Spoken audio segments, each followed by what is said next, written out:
Well, good morning, everybody. We're back here with another Discover Verb devotional video of how we can live out what we just learned in the sermon yesterday. So, Pastor Carl, you talked about keeping God primary in our lives, that God is first above all things. So, what does that look like in the 168?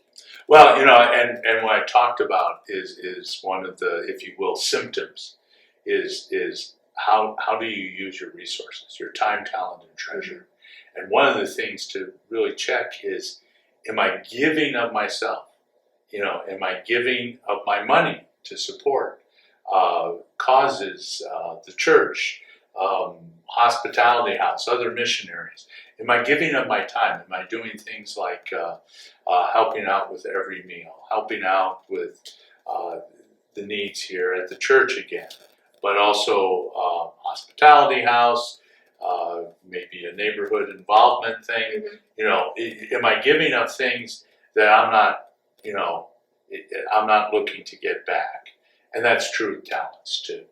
And one of the things that said, and I said this in the sermon, it's one of the things that says is, God, I'm going to trust you.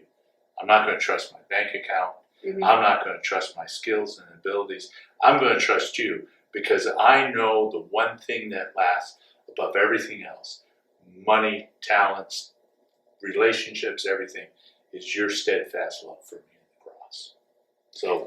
So would you say that putting God first is not necessarily only studying scripture and praying so many times or so many hours in the day, but it's how we approach what we do, and it's where we take that first step, like the perspective we have in our lives? Because you can do things but not trust.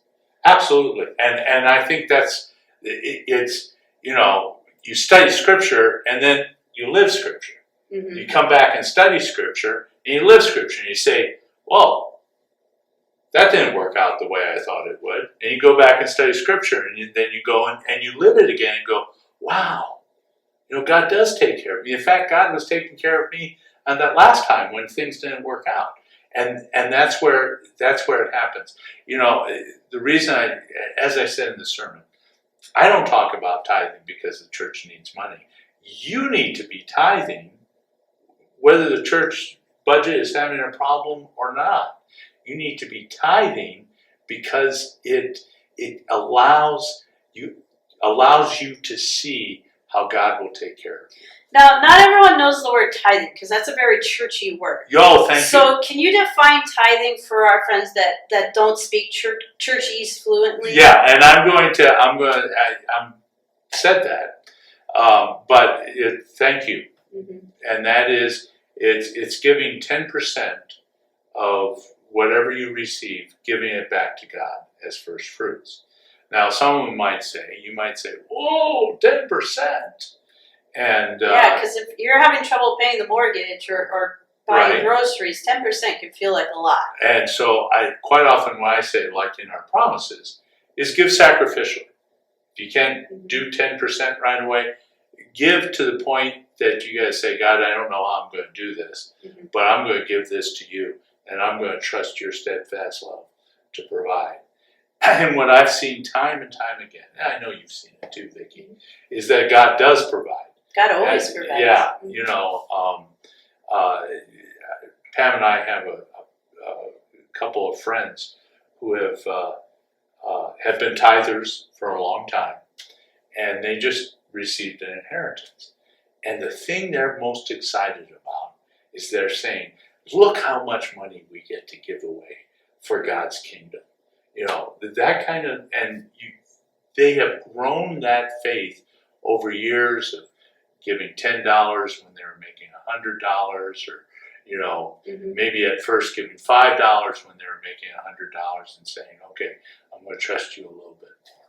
And that's how to live it out in the 169. Or is it 168? 168. 168. I wanted to add one more hour to the week. Only God can add an hour. That's true. So, thanks for joining us. And so this week, as you live out your faith in the 168, with this discovery, not 169. No, 168 is to see how you're putting God first. Are you putting God and trust in God first and then living out your faith? It's whether it's in how you spend your money or how you spend your time or how you bless others. And just look at those motivations and just continue to trust God and see how God blesses you every day. So you have a great day, and we'll see you on Sunday.